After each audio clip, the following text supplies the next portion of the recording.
Hello, everyone, and welcome to the After Show, a podcast related to all things Jeopardy, more specifically the National College Championship, which wrapped up on Tuesday, February 22nd on ABC. 36 undergrads from 36 colleges and universities from across the country competed in a battle of wits for a grand prize of $250,000. I'm your host, Jeric, and I was one of those lucky 36.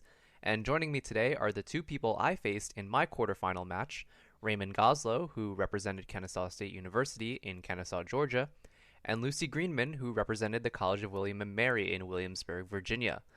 The following conversation will include outcome spoilers related to our quarterfinal match, as well as the tournament as a whole. So if you haven't already watched the Jeopardy National College Championship, or the JNCC for short, you can stream all 9 one-hour episodes on Hulu. We hope you enjoy. Why don't we start with you two introducing yourselves, your name, the school you represent in the tournament, and your major? All right, I'm Lucy Greenman. I represented William and Mary. I'm a senior, and my major is health analytics. Raymond Goslow. I represented Kennesaw State University in the Jeopardy National College Championship. I'm actually a recent graduate with a major in geospatial sciences. And I'm Jeric Brual. I graduated from NYU last fall, and I majored in film and television. Before I forget, thank you guys so much for taking time out of your schedules to be on this podcast, especially Raymond, who I'm sure is being swarmed by a lot of folks who wanted an interview with him as, spoiler alert, the runner-up of the tournament. Now, before we talk about the JNCC and break it down for our listeners, I want to do a little mini wellness check-in with y'all. It's been over a week since our quarterfinal match has aired, which is crazy to say. It feels like it's been longer. And it's been a mere 48 hours since the finale. Lucy, I want to start with you since you've had more time to process everything that's happened since appearing on the show. How are you feeling? What was the initial reaction like from your family, friends, and community after our episode aired? It has been so wonderful. Everyone has been so sweet and supportive, and it's really nice to hear from people who I haven't connected with since I was a kid, who all are Jeopardy fans and are reaching out on behalf of my parents. So, yeah, no, I mean, definitely overwhelming. Same question for you, Raymond. Your semifinal match aired 2 days after our quarterfinal match, but ignoring everything that happened then, how did people react to your first decisive win over Lucy and me? Was it a surprise to anyone? Were you surprised by any of their reactions? So pretty much everyone before the tournament, when I told them I was going to compete, they kind of assumed I would win my first game. So I don't think a lot of people were surprised. Just they knew me. They figured I would win at least one game.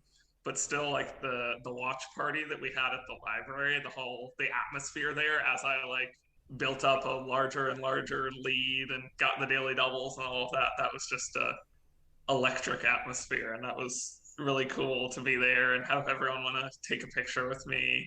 And then obviously, the semifinal came so soon after that the energy from the quarterfinal was shifted very quickly into getting ready for the semifinal. But just the immediate aftermath was just a really electric atmosphere. Okay, so before we talk about the match itself, I want to start from not even the beginning of the whole audition process, like even before that. First question is very simple. Why Jeopardy? Is it because you know a lot of things? You have a background in trivia? Give us your origin story. Lucy, why don't you go first? Yeah, I mean, I grew up watching Jeopardy, not a crazy amount, but I was a lifelong fan, and I did academic challenge in high school.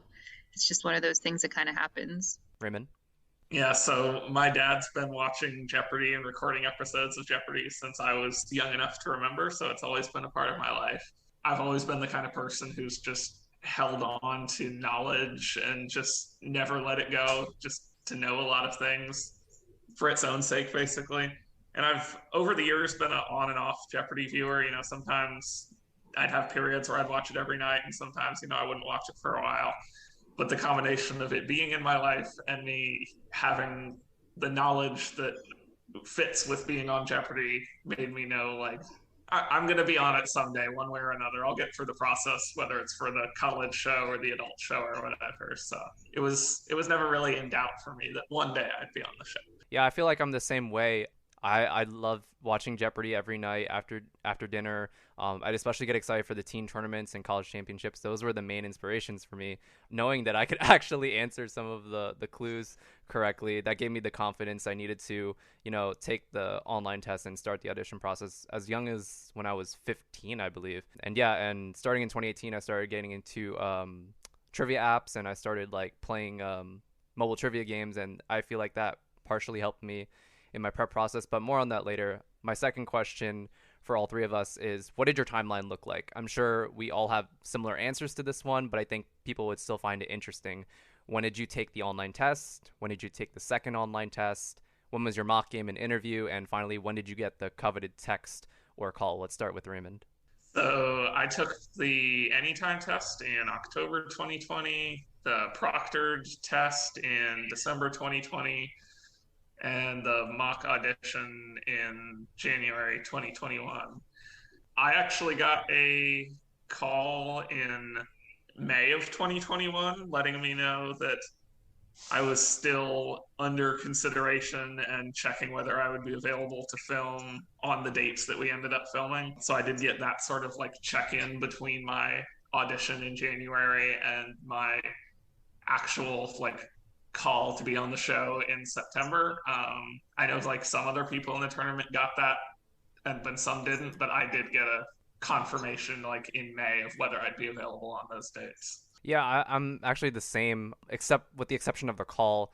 I didn't hear anything until September of 2021 when I got the text, and then the following day I got a call. So yeah, pretty much the same. How about you, Lucy?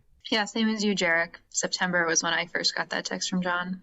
Interesting. So I guess I feel like this is like pure speculation, but I feel like, Raymond, you were in like that initial pool of like 15 that they might have considered if they went with like a normal like 15-person tournament, and then later on they added like more people. So I feel like that's what happened, especially with the EP shakeup last summer with Mike Richards and Michael Davies. But again, that's speculation on my part. I believe it.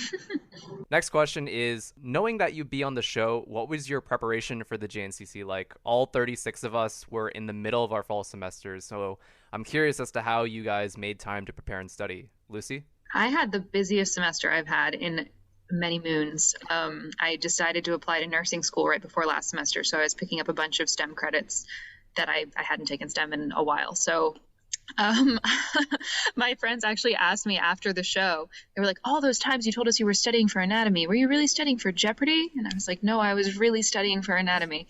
But I did buy the whatever catalog online of topics with all the presidents and the, poets and all that sort of thing. And then I got the J Trivia app. Is that what it's called? That's sort of just like game board format, and you can see most common clues and that sort of thing. Raymond?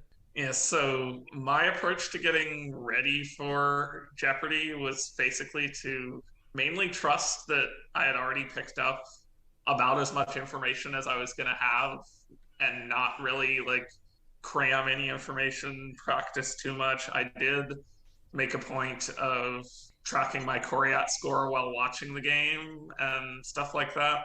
I didn't do that for too long because it kind of got depressing. Like whenever I got something wrong, I would get really angry at myself. And so that was kind of the confirmation that I needed, that like the biggest battles to fight were not like in a knowledge sense, but like more in my head of getting in the right headspace and all of that. So the main like Jeopardy strategy thing that I did specifically try to learn was I bought the Secrets of the Buzzer book and figured out the way I was going to hold the buzzer based on that. But even that I only did like in the week before flying out to California. So I didn't do any structured intensive practice or anything like that. Just try to get myself in the right headspace to use the knowledge that I already had. It's funny you mentioned Secrets of the Buzzer, because a few of us actually did buy that book. I myself did as well. I also read, what was it, Claire McNear's book, Answers in the Form of Questions. That wasn't necessarily to like prep me in any way, but just to give me an idea of what the contestant experience was like. So those two books were definitely on my radar. I know I mentioned that in a couple of interviews I did for my school and maybe some other outlet. But I also went on J-Archive, which is a website full of Jeopardy clues from, I don't know, all the way back to 1984 for those who don't know. And I played previous college championships just to see like, what were the most common clues, what were the most common topics, some Pavlovs that I would just memorize in case they came up in our tournament. So I did that as well. And then whenever I was on the subway, I would practice my buzzer hold using just a pen or a mechanical pencil, just like standing there while waiting for my next stop. So those were the steps that I took to prepare for the show. Yeah, I should have mentioned J-Archive too. Shout out to my roommate for reading me lots of J-Archive practice games when she didn't even know why she was doing it. Oh, just because. That's a dedicated friend right there. Yeah. So now I want to fast forward to our taping day, November 22nd, 2021. What I want to know is, did any of us have any first impressions of each other before our match? Heck And yes. Heck yeah. go for it, Lucy. I told your student paper, Jeric, that I texted my boyfriend the morning of our taping. There are two people I hope I don't get. Their names are Raymond and Jeric. Yeah, absolutely. I mean, you guys, the group sort of had its, I don't want to use the word cliques, but there were sort of subgroups among the competitors of friends and that sort of thing. And you guys both were clearly in the intensely prepared group there. So I knew I was going up against some stiff competition. And Jeric, with all your expertise on the betting strategy, I knew nothing in that regard, which the funniest part to me about our show is that so many people are telling me, oh, you great job going for it all on final. So proud of your big bet on final. And I was like, I don't know how to do math. Like, that was just a number that I knew I could write down. How about you, Raymond? Yeah, so Lucy was in like the first group that like on the Friday before that we checked it into the hotel that like we ended up like sitting together and going through like the COVID briefing together and all that. So there were a lot of people who I either never really got to know at all during the tournament or at least never like talked to. But Lucy was like one of the first people that I met, so I knew her from the beginning.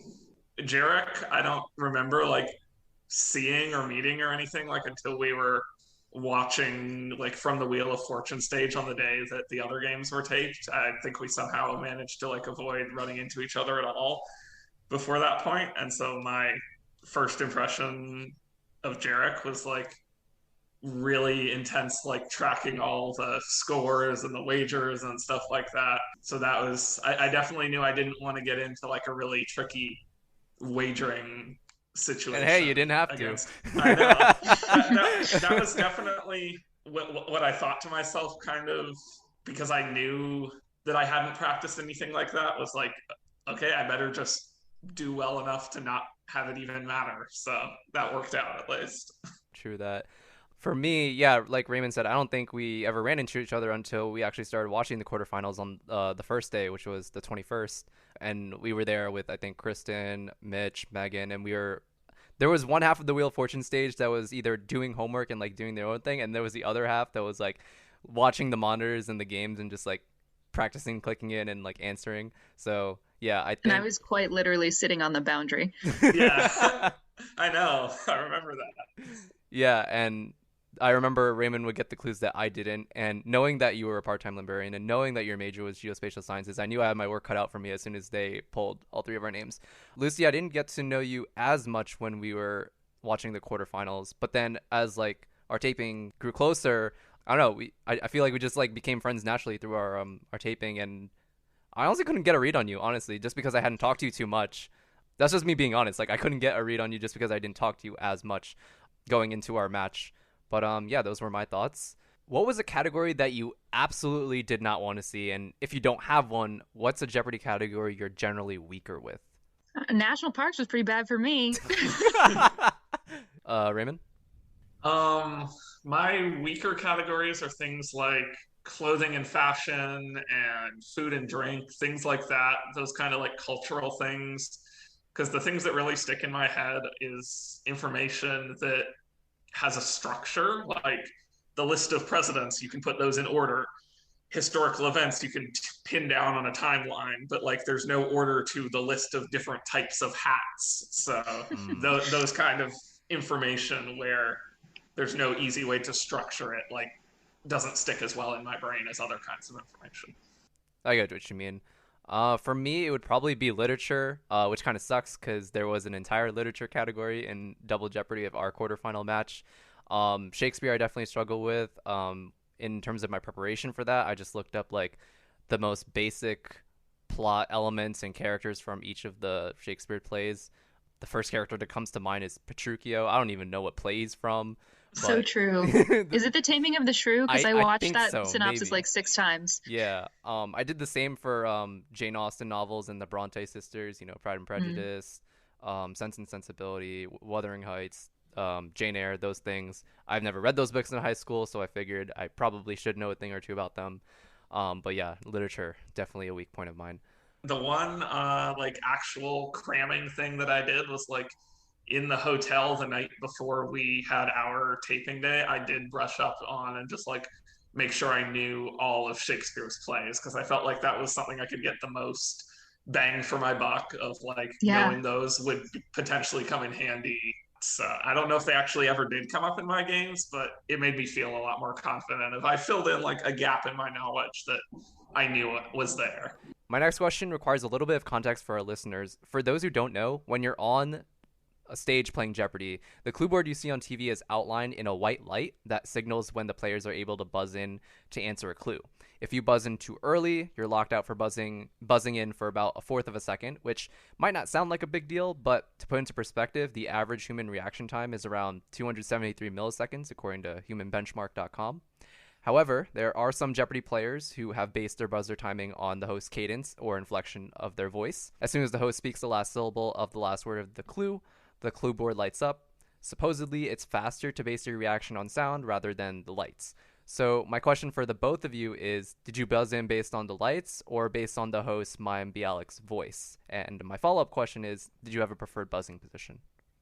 So I was pretty much reacting to the lights. I'm sure that like voice kind of prepped me to be ready for the light, but the light was my biggest factor. To go off on a little tangent, I think I shifted a little more towards sound towards the end of the final, which was helpful. Like I went on kind of a run in the final of getting a lot of clues in a row, and I think that was when I realized the light was not enough. I needed to switch to sound. But in my successful periods, like in the especially like in the quarterfinal, I was just reacting to the light, and my preferred buzzer hold was to hold it in my right hand across my stomach and then stabilize my right hand with my left hand. Yeah, that's actually exactly what I did. I'm not sure if I did that initially or I switched to it because I remember something that Mitch told me was that when he played in his quarterfinal match, he found it much more comfortable to do that same exact hold, but behind his back. So I think that's what I did at one point. And then when I realized I was getting outbuzzed, I wanted to switch it up. I think you could see me like visibly switching my hands at one point. So yeah, that's what I did. I buzzed in based on lights as well because in rehearsal I tried both sound and lights, and Corinna, one of our contestant producers, told me I was getting in too early. So I figured lights would be my best bet in that case. In my rehearsal, I was like, let me just see where my instinct is without paying too much attention to it. And if that works, then great. And it worked great. And I felt like my practice round gave me a ton of confidence. And then when you add in that bit of adrenaline for the real deal, that put me just too early. And Karina also came up to me during the cuts and said, like, you gotta wait. But oh my gosh, it's so hard to calm down your sympathetic nervous system when you feel like you're getting beat at a thing that has huge repercussions. And so I don't think I ever quite made myself wait for the lights, and that was my downfall. Raymond, I actually have a question for you that's been on my mind since our episode aired. But before I ask it, I have to provide some context for you and our listeners. So last year, when Matt Amodio went on his insane 38-game run on the syndicated show, I believe I read something somewhere that said how Matt would focus on buzzing in first rather than coming up with a response while the host read the clue. And once he buzzes in, Matt would use the 5 seconds he has to answer to come up with the correct response. Is that a strategy you use? I want to say no after watching the VODs of you answering very quickly, but I feel like I would have greatly benefited. It would have greatly benefited me more since I was being to the buzzer race more times than I can count. Yeah, so that wasn't really anything that I did. My reading comprehension is really fast, so I was able to read to the end of the clue and have an idea of what I wanted to answer well before the lights came in. So I kind of got the best of both worlds. I could figure out if I had an answer and then focus entirely on buzzing as well. I don't think there were any categories in our game, though I could be wrong, where it was just like a really short clue, because those are ones where definitely that strategy might be better if it's just like a couple words as the clue. You just kind of have like a vague idea of, I think I know this, and then you buzz in on it. But for anything where the clue is long enough for me to read it all the way to the end and comprehend it before the host finishes reading, then yeah, I read it, figure out if I have an answer, and then try to buzz in. Gotcha. So after the Jeopardy round, Mayim interviewed us individually, and we each had a personal anecdote to share. Could you retell your contestant story for our listeners real quickly? I spoke about teaching Hebrew school to kindergartners and first graders. And in particular, I told the story about when we first switched to Zoom during the pandemic. We were obviously worried about technical difficulties trying to get 5-year-olds to figure out Zoom. And we got everybody online, and felt like we were off to a good start. And then one of my students said, "Wow, Miss Lucy, even on Zoom I can see when your hair is frizzy." Actually, the story continues that she drew a picture to illustrate her point. That's cute. Held it up to her little camera to show me. So. My story was about how I was on production team for a male pageant competition called Mr. Philippines, which I'll get into more detail later. But yeah, it's something I organized for the last 2 semesters online. I went to my first in-person Mr. Philippines competition in 2019, and I wish we could produce something like that again, because the energy in that auditorium at Columbia was just so electric, and I really wanted to help produce something like that. But we still managed to pull it off online, and I'm really proud of that. So my story was about my very special rubber duck collection and how it got started. So right after I finished high school, I was on a road trip with a couple friends, and one of them was telling me about how she had just seen this really interesting rubber duck. I forget like what was interesting about it, but she was telling me about it. And she said that she thought it would go really well in my rubber duck collection. And I looked at her and I was like, "Girl, I do not have a rubber duck collection. What are you talking about?" And when I told this story on the show, some people thought that like she was like just messing with me. That was what the story was about. But no, she legitimately thought I had a rubber duck collection. She wasn't like messing with my head or anything. So yeah, I don't know where she got that impression, but she legitimately thought I did.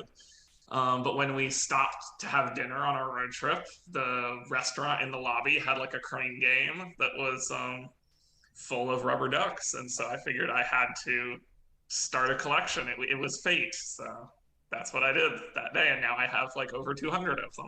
Wow, that's a lot. Raymond, I gotta tell you, many of my fierce defenders the night of our game were making fun of the rubber duck collection. And my boyfriend also has a rubber duck collection, so I had to quickly condemn all mocking of rubber ducks and people affiliated. Okay. My follow-up question is, what were the alternative options you had to choose from that didn't make it to air? Bad. Just bad ones? Somebody at my watch party asked if she could see the PDF of suggestions that I'd given them, and she read it, and she was like, "Yeah, these are bad." So. Raymond, how about you? The cue card that Mayim had 5 different stories on it, and because I was in the quarterfinals, the semifinals, and the finals, 3 of the 5 stories got used. One of the ones that didn't get used was just another twist on the rubber ducks. It was like the fact that I said in my audition that I would like spend my winnings on expanding my rubber duck collection. So since I already talked about how that collection started, I figured that story was kind of like there was no point to using that. The other one that didn't get used was the fact that I'm a member of Gamma Theta Upsilon, which is the Geographical Honor Society.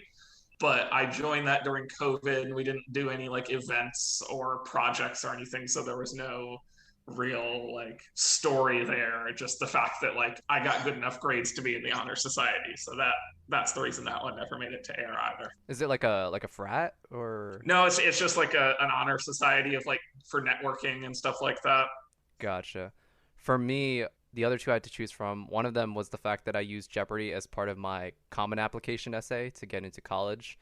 And the other one was I met singer-songwriter Camila Cabello 3 times in 3 separate years. Oh, wow. Yeah. But I figured the one about Mr. Philippines would be more fitting to present on national TV, and I didn't want to out myself as a stan. I need to know the real question is, were you stalking her or was she stalking you? No. So the first time I snuck in backstage after one of her Today Show concerts. I finessed that super hard. Then the next time I went to one of her concerts and bought a backstage pass, so I met her legitimately that time. And then the third time she did a CD signing at the Sony store in Madison Square Park in New York City, and I skipped class to go to that because we weren't really doing anything. So I was like, fuck it, let's just go to this. Why not? I have gotten a lot of people telling me what my story should have been instead, so if only I'd known at the time. I've kind of known like ever since like I started that collection, and I would think about, if I ever go on Jeopardy one day, what would my story be? I was pretty sure that was going to be my story, and I'm glad I got to use it. When I did my audition, one of the questions they always ask in the auditions is, what would you spend the money on if you won? And I knew that that was going to be a big part of how memorable I was. So don't say something pretty normal like travel. Don't say like paying for college. Those are kind of the boring things. Have something interesting. And so the line I used in my audition was, I have a rubber duck collection of about 200 rubber ducks, and I'd like to add a couple zeros to the end of that number. And I held up my rubber duck that was a Rubik's Cube pattern and showed that one off as like one of my favorites. So I'm thinking that might have been like one of the main reasons that they remembered me and invited me on the show. Yeah, that's one thing I like to tell anyone who ever wants to be on the show. If you ever get to the audition phase, do not say you'd spend your winnings on paying off debt or down payment on something, because that's really depressing. I mean, let's face it, that's probably what we're going to end up doing, but nobody wants to hear that. So go with something unique, memorable, like Raymond said. If you're going to say travel, have a reason for traveling. I said I want to go to Tokyo and the Philippines because, one, I'm really into Japanese culture, and two, I've never been to the Philippines. I also said that I want to buy a Tesla if I won the tournament because even though I have a driver's license, I can't trust myself to drive. So, yeah. What did you say in your audition, Lucy? Mine was about funding scholarships for midwives of color. Oh, wow. I'm looking to go into birth work and in particular midwifery. So that's a big one for me. That's cool. Okay, so now we are going to get into the match-specific questions. So notes about categories, clues in particular, thought processes, that sort of thing. So the first thing I have down here in my notes is the hits of 2021 category, which is the first clue that we started with. I want to say right off the bat that with the exception of the $1,000 clue, which dealt with country music, I knew every single one, and I was so frustrated that I couldn't buzz in on any of them. I'm sure you feel the same way, Lucy, since you called that category. I had been waiting for Olivia Rodrigo all week long. She came up in my game, and I did not get to say her name, and that will stay with me forever. Yeah, I felt the same exact way. I mean, seriously, like we had been when I thought, oh, I'm going to go on Jeopardy. What pop culture do I need to know? Olivia Rodrigo and Squid Game, and then they were both in our game. Oh my god! Except it was Squid Game in the terms of actual squids. Yeah, which honestly was much better for me. It's funny you mentioned that because in the months leading up to the tournament, I told my mom there's definitely going to be a clue on Squid Game, if not on the syndicated show, on the college show. And as more episodes went by of the syndicated show and they didn't ask a question about or a clue about Squid Game after its popularity like popped off, I was like, okay, it's definitely going to be in the college tournament. But it wasn't. It was in the form of a category that was completely unrelated to the show, which I'm fine with, but I thought that was pretty cool. Wordplay and vocabulary, half passed in the Jeopardy round and ad drop in the double Jeopardy round. Okay, so even though I didn't answer a single clue in the half pass category, I think it was a good category. I'm decent at the dictionary categories. I didn't mind it as much, but I much would have preferred a quotation marks category over, let's say, ad drop, because ad drop coming up with both of those words is just a nightmare. I'm a little bit iffy on rhyme time in that regard, but yeah, I definitely would have liked to see a quotation marks category in our game. Raymond, how about you? So yeah, I have a little to say about both of those categories. A funny story from my watch party from the half past category was the clue where the correct response was, what is halter top? I was watching at my watch party, and kind of between clues, people were reacting and stuff like that. So I didn't get the chance to see what category that was. So I saw that clue come up, and I didn't have the background that it needs to be related to like half, close to half in the dictionary. So I watched that at my watch party, and I'm like, I have no idea what the answer is. And I see myself ring in on TV and say, what is halter top? And I'm like, I don't know how I identified that. It was only after I realized, okay, that was in the half past category that that was like how I got it while I was on stage. For the add drop category, the very first clue in that one that got called was me getting the daily double. And I didn't know that it was a wordplay category at the time. I didn't know what it was about. And so that was why I made the pretty low wager of 2,000 on it, which ended up working out because I didn't quite grasp the category at first, and I ended up not getting it. But I felt better about that category once I understood it, and I think I did better in it. I don't remember if I got any of the other ones in it, but I at least understood it better after. You got moat and motel. I remember that one. Yeah. How did you feel about our vocabulary and wordplay categories, Lucy? I really liked add drop. I got a couple of those. I wish I'd gotten that daily double. Don't we all? But yeah, in general, I like the wordplay categories. Next note I have here is, this didn't occur to me until the box scores were released, but Raymond, you swept the national parks category. Was that something you were aware of before our episode? Did that surprise you watching our episode? I didn't know it during the episode because we were bouncing around a lot. I didn't realize I'd gotten all 5 until seeing that in the box score. The most memorable one from that category was getting Acadia, because my boss's boss is from Maine, and he was like one of the very few people who knew I was going out to be on the show. I was missing an event for work to go out and be on the show, and so I had to tell certain people at work so they could arrange coverage for me. So he knew I was going to be on the show, and he just gave me like a quick rundown of like, here's the most notable cities in Maine, a couple notable colleges and such. I don't remember if Acadia was in the list of things that he told me, but I remembered like kind of prepping a little extra on Maine just so I could get anything Maine related if it ever came up. And the fact that I did get that and get it correct made me like just a little like glimmer of, oh, I have a little personal relationship there. When you say Maine, the first things that come to mind are Bangor, Augusta, and Bowdoin College. Yeah. Those were the ones in his list, I think. I think the most impressive get from me that you got in that category was Dry Tortugas in Florida, because I think I remember ringing in for that one, and I was going to go for Everglades. So I was kind of relieved that you saved me from like saying the wrong thing. But yeah, that was an impressive get. Lucy, you said you didn't like national parks? No, that was not ideal. I did know Acadia, but that may have been it. No, do we have Yellowstone? Yeah, there was Yellowstone. I think we did. Oh, yeah, I mean, yeah, it is what it is. The last regular clue in our game, the clue that had everyone on the edge of their seats despite it being a non-factor in the entire game, Island Folk for 400. A Pinoy is a person of this ethnic heritage. And of course, I managed to ring in somehow and provide the correct response of what is Filipino. Just barely. Just barely. Oh my God. Watching that several times gives me anxiety. I will never not watch that clip and be like, oh my God. Even though I know like what's going to happen. Like, oh my Lord. I remember in that moment, I like almost blacked out. I was like, I felt like my soul like left my body. I was like, oh my God. But yeah, I was really happy, Raymond, when you revealed that you tried to give me a run for the money by going for it. And then Lucy refrained from bringing in for that one. I thought we had a moment of solidarity, Raymond. I thought we were on the same page. I'm glad it ended up the way that it did, but it is kind of more fun to realize, I guess, that like he did have to work for it, you know? For sure. I wouldn't have it any other way. Oh my Lord.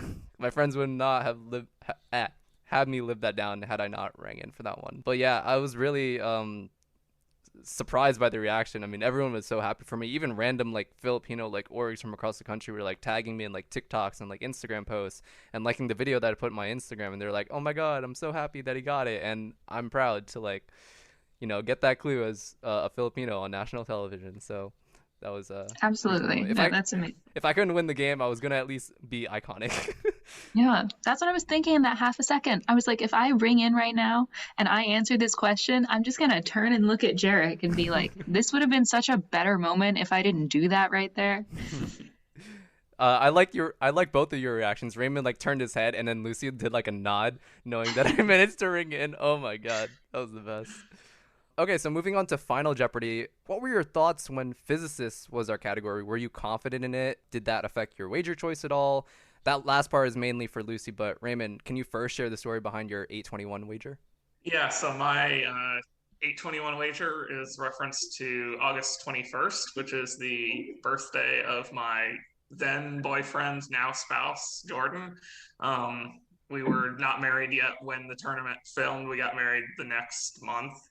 And I knew being in a position where I could wager whatever. I had seen a lot of people in the earlier games just bet 0 or bet like 1,000 or something like that.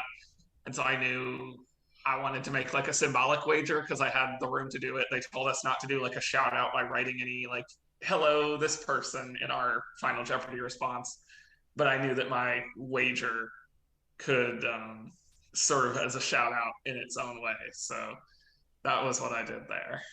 Was physicists a strong suit for you? I mean, obviously you got it really quickly based on your expression, but I'd say it was pretty average for me. Tying it into a little about what happened in my semifinal, the reason in my semifinal that I made like the pretty high wager that I did instead of just sitting at 25,000 knowing that I needed a good amount to get into the finals was I was really confident with that Western hemisphere geography. If I had gotten physicists as the category in semifinal, I would not have been confident enough to like bet 5,000. I would have bet like $5 or something on that. So physicist is very much middle of the road. It's not a like I know nothing about this, but it's not a favored category either. how about you, Lucy? How did you feel knowing physicists would be a final Jeopardy category? Yeah, I have not taken physics since I was 14 years old. But you know what? There's only like 4 physicists they can ask us about, right? And I figured the odds are good that I've got at least the first tier of likely physicists covered because I do have a STEM background. I went to a STEM high school. So I don't know, pretty middle of the road. Also, by that point, it was a done deal. So it was just for the True. fun. Yeah. What made you switch your response from Schrodinger to Heisenberg? Schrodinger was not like a good guess. It was the first thing I thought of. And I don't know if you could hear me say to Mayim at the end of the show, but I said, like, it was a long enough name that I had to start writing while I kept thinking. And that was exactly it. I did not feel like Schrodinger was my answer. I had to start writing it while my brain kept thinking of what I wanted that actual guess to be. And then when I knew it, I knew it. And I don't know that I knew it, but my brain said the words Heisenberg uncertainty principle. And I thought, yeah, okay. You literally had Schrodinger's answer. I like that. It's pretty funny, Raymond. For me, I stared at the clue for the longest time until like I realized through the think music that we were halfway through that I started writing down the answer. I thought like, oh shit, I don't know this. But then I realized I did. I even said that in our overheard segment.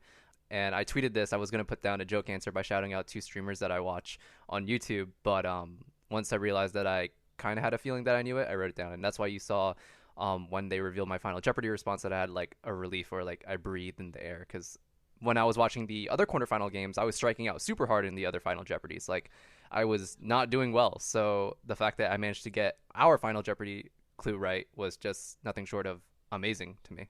Yeah, I felt like in this tournament, the daily doubles were quite a bit easier than in normal Jeopardy, but the final Jeopardies were on par with the adult show, if not even a little more challenging than the average adult final Jeopardies. I think I'd agree too.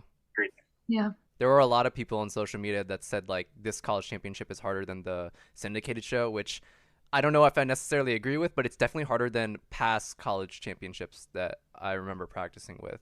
They definitely upped the difficulty for sure. And it's very cute and good for morale that we all got it though. Yeah, for sure. And wait, that was the only quarterfinal where everyone got Final Jeopardy, right? Yeah, and it was the first in the tournament where all 3 got it right until Kristen, Liz, and Emmy got their Final Jeopardy correct in the semifinals. Last thing I wanted to discuss related to our quarterfinal match are our individual stats. Ignoring overall placement in the tournament, I did some number crunching and figured out where we placed in certain categories among the rest of our cohort. The box score data I extracted can be found on the Jeopardy website, while the Coriat scores were taken from JArchive. And for everyone wondering, what the heck is a Coriat score, like Raymond mentioned previously, it's basically I still don't know, Jeric. Oh. I don't know what a Coriat score is. Allow me to tell you.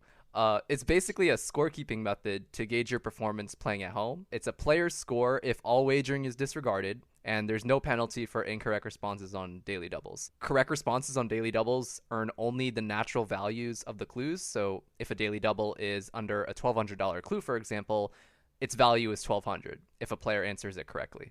Finally, any gain or loss from Final Jeopardy is ignored. I looked at the following categories: attempts, how many times you tried to buzz in on clues; buzz percentage, a ratio of how successful you were when you tried to buzz in; correct percentage, your accuracy when responding to clues; scores before Final Jeopardy, after Final Jeopardy, and finally Coryat scores. Raymond, you came in first in 4 of the 6 categories I mentioned. You were first in attempts, 45 out of 60. First in score before Final Jeopardy with 25,200.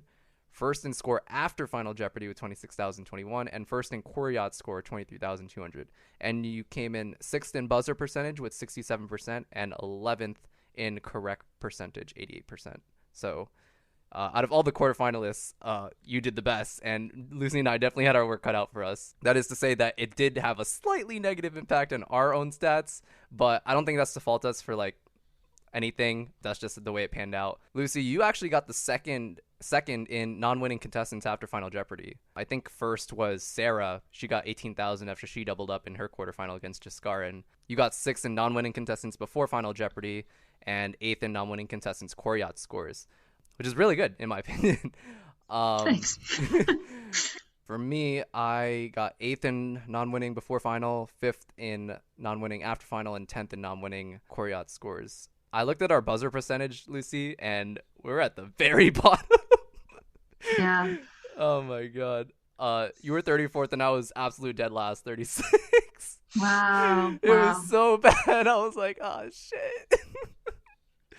How about that accuracy though? Yeah, that accuracy though is pretty good. I got 10th, 90%, and I think you got 6th, 92%. So yeah, definitely some stats we can be proud of, and definitely some stats we're probably not going to talk about.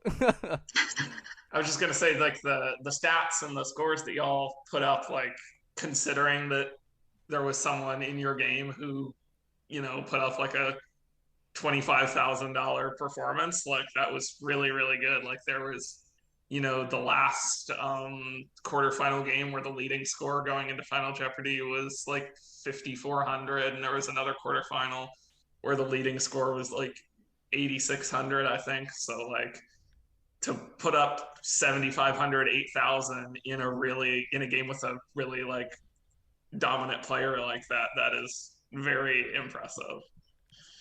Thanks, Raymond. Thank you so much, Raymond. Your approval means a lot. Let's see. So that's enough about our quarterfinal match. Moving on to other questions. What aspect of this entire experience surprised you the most, if any at all? Probably how connected we've stayed.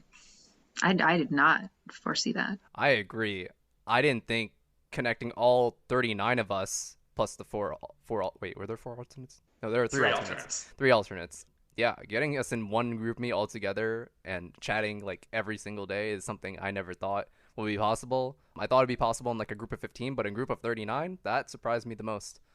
Yeah, and hopefully that continues, even though, you know, we kind of had motivation to stay together as we were waiting for like the go ahead to talk about our appearances, and then like information, like our pictures from being on the show and stuff. And so now that it's kind of all over, I do still hope that that continues and we don't kind of just dry out. Also, I think just as a lot of us are graduating and relocating, we'll probably end up in some of the same major cities, and that'll be sweet to have a little sounding board of people we can trust. Building connections for life. That's what Jeopardy National College Championship is all about. For sure. You know it. So leading up to the show's premiere, I think it's fair to say that ABC did a subpar job of informing people of how the tournament would be structured and how many students would be in it, whether it be 15 or 36, or would the grand prize be 100,000 or 250,000. When Mike Richards was still the executive producer, it was rumored there'd be teams involved and only 15 students from 15 different colleges and universities would be in it. But that all changed when Michael Davies became the EP last summer. So in hindsight, did you like the way our tournament was structured, or would you prefer like a traditional style tournament with 15 players and wildcard positions? So I saw a lot of negativity online about the tournament format, but I seem to remember that the contestants at the time didn't have too many complaints. The biggest complaint was the lack of wild cards. No one was too upset about the 4th place player not going on to finals. I think that's because the fact that there was going to be a 4th place player kind of meant there were more overall people in the tournament. So people were kind of grateful for that chance to be in the tournament at all. and the fact that the fourth place player wasn't going to move on was only going to affect like one person. And obviously, like, it worked out with now Isaac being invited to the second chance tournament. Like, the major grievances that people had with the structure have kind of been corrected.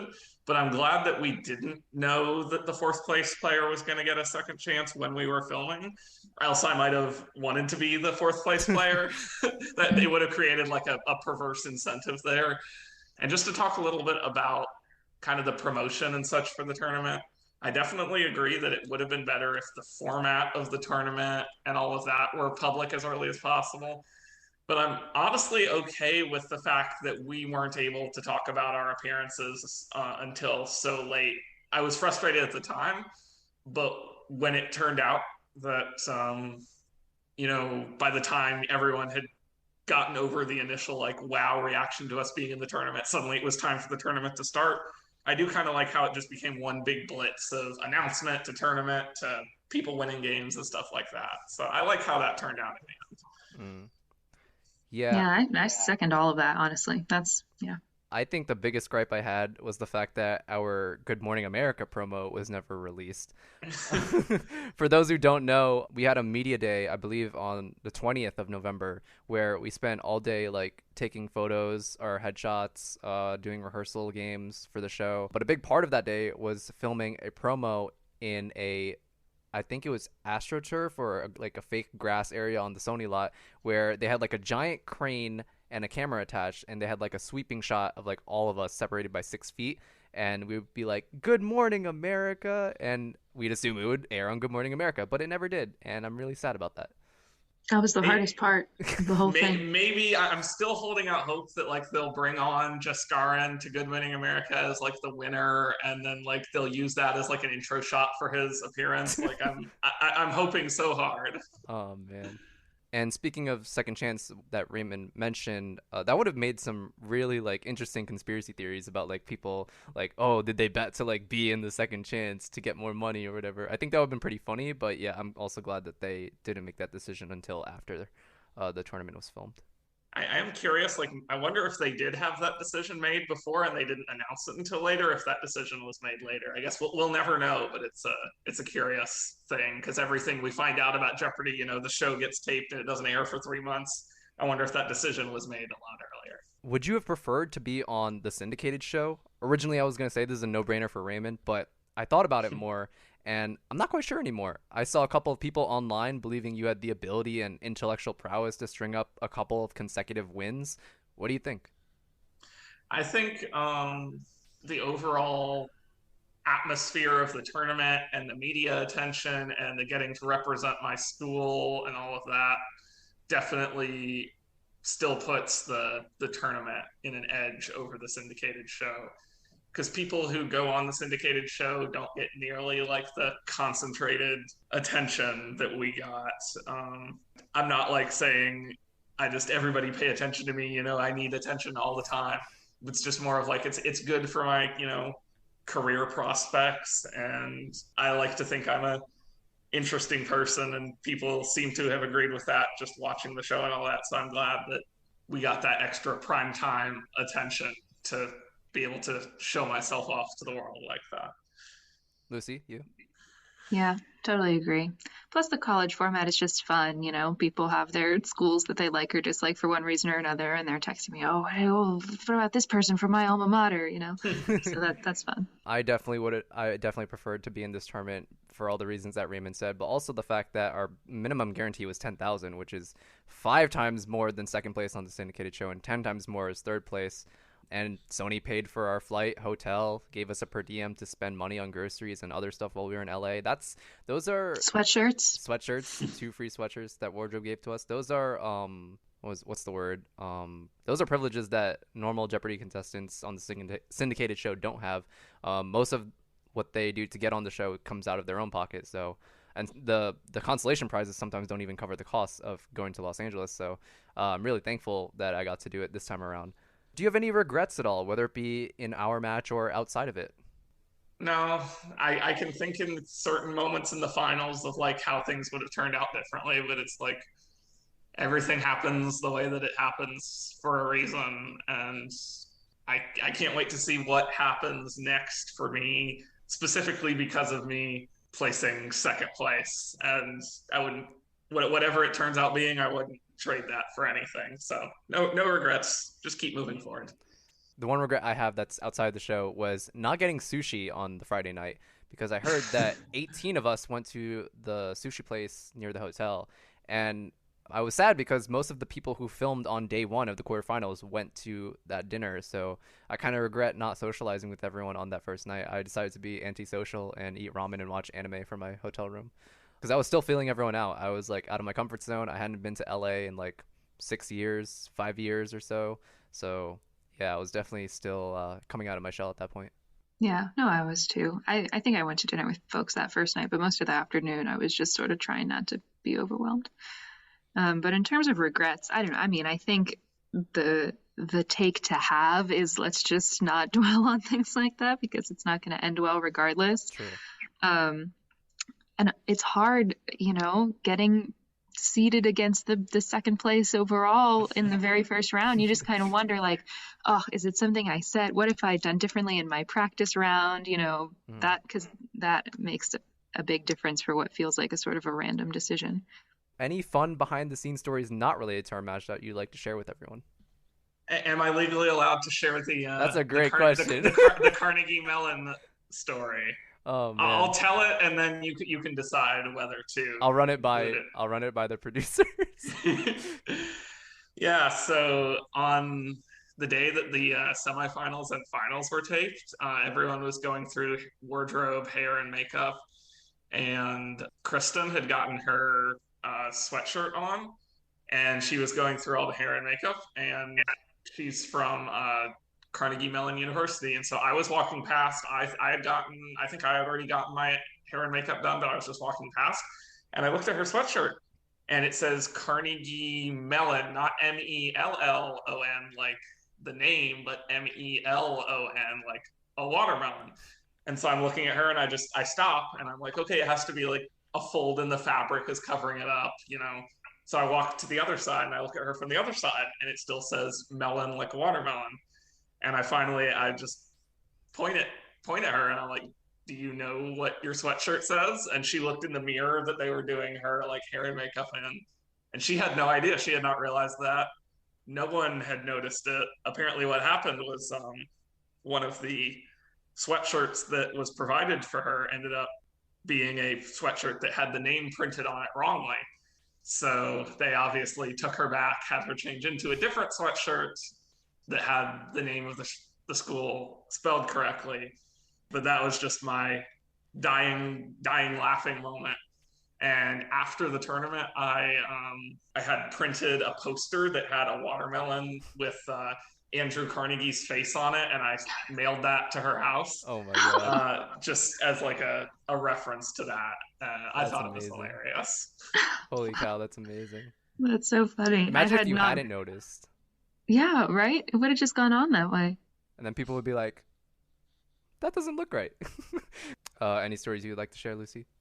Just spending time together, the crew who all went to dinner, and that, it was just a good time, especially once the pressure was off, once those quarterfinals were over. I think we were all disappointed with how it had gone, but at least we got to go be disappointed together. That's true. Solidarity. Did you have a watch party for your quarterfinal match? And if so, did anything exciting happen? Yeah, of course I had a watch party. Actually, COVID was like having a little moment here at William & Mary, so I wound up keeping it quite small. So just a couple of friends beyond my housemates. Did anything fun happen? We had my roommate made us Jeopardy themed cocktails with Jeopardy colors. That's cool. Yeah. And I made cookies without following a recipe, and they came out very wide. Very wide. Were they crumbly?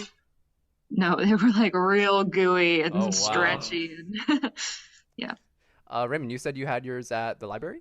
Yeah, I had the watch party at the library where I worked. So I knew that I was going to have 3 separate episodes to watch. And so I wanted to save the school watch party for the end. So I just had a watch party at the library where I worked, pulled, the projector in the meeting room, and hooked up a laptop to stream it through YouTube TV. Very casual event. My coworkers got like balloons and streamers and stuff like that, and I got some presents, and a couple people like brought me flowers, and they gave me this magnificent rubber duck that was all glittery and sparkly, and like everyone like autographed it, and that was my like favorite part of the whole night, was getting that very special rubber duck. I'll be treasuring that for a long time to come.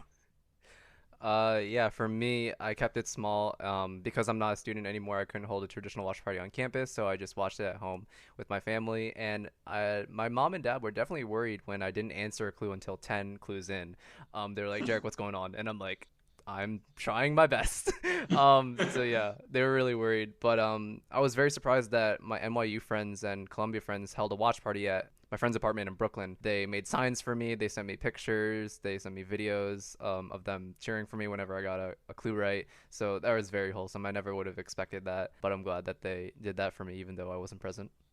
Yeah, yeah, you never know who it's going to resonate with. I got really this girl who I used to tutor in algebra back when she was like 12 and I was 14 or something. Sent me a whole video of her housemates. That's so sweet. Have you read any messages written about you by randoms on social media? I'm pretty sure Raymond has at this point. Did any of them catch your attention? Any unique ones out there?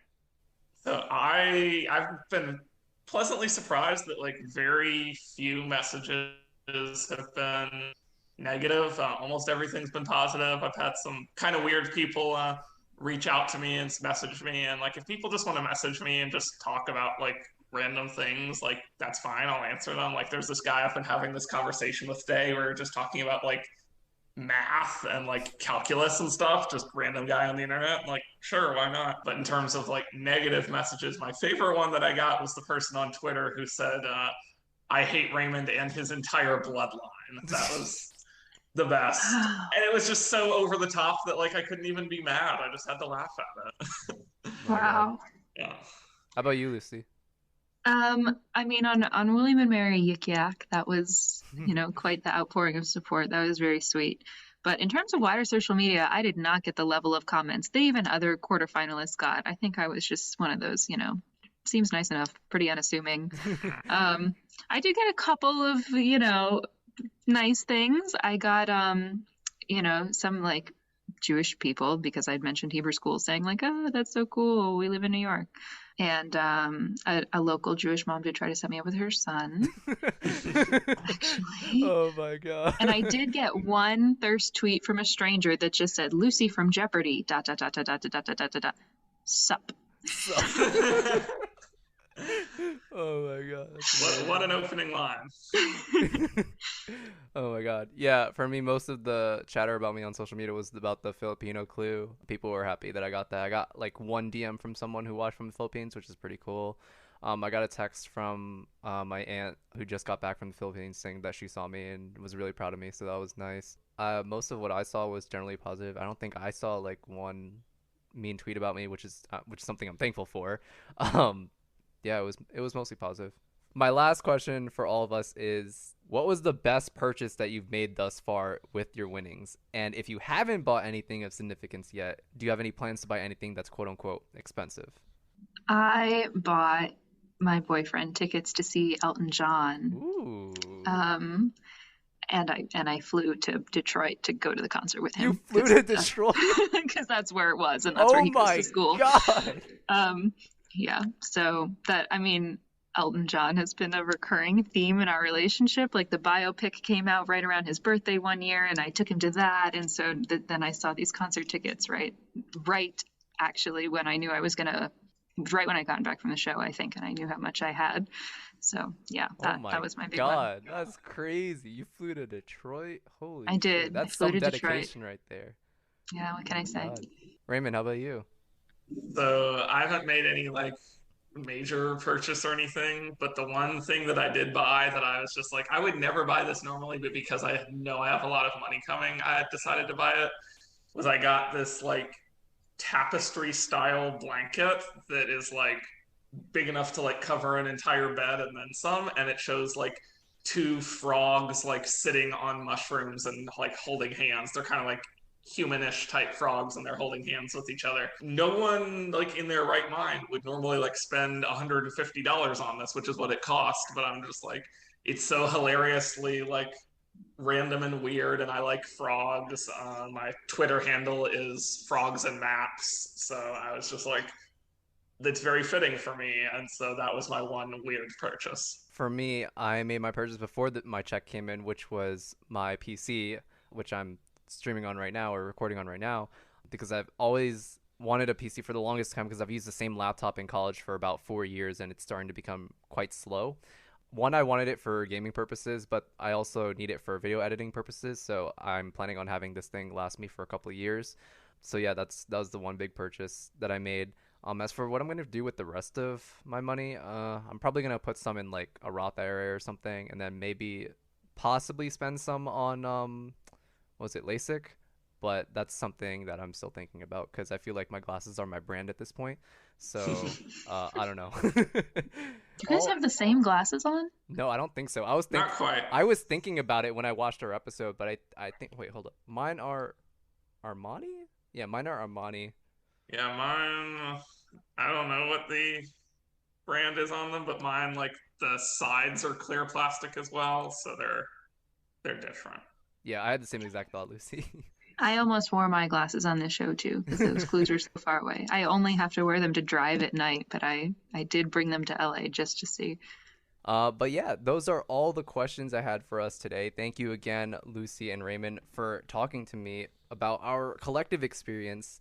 And I'm sure I'll have Raymond back with Jaskaran and Liz for another episode where we talk about the finals, which is very exciting. So yeah, thank you guys for coming on. Is there anywhere people can find you online or like to shout out anything? So my Twitter is at frogs underscore letter N underscore maps. All my other social media is stuff that I keep private, like Facebook. I only accept friend requests from people I know personally. Instagram, I only let people follow me who know me personally. But Twitter is where my best jokes and hottest takes are. How about you, Lucy? Yeah, I keep it private on social media too, unfortunately, but I don't know. Understandable. LinkedIn. Don't look at it. It's out of date. Understandable. All right. Thank you guys for listening. Hope you found this podcast a little bit more enlightening about our experiences on the Jeopardy National College Championship. And stay tuned for future interviews with more contestants if I can get them on the show. So, yeah, until next time, see you then.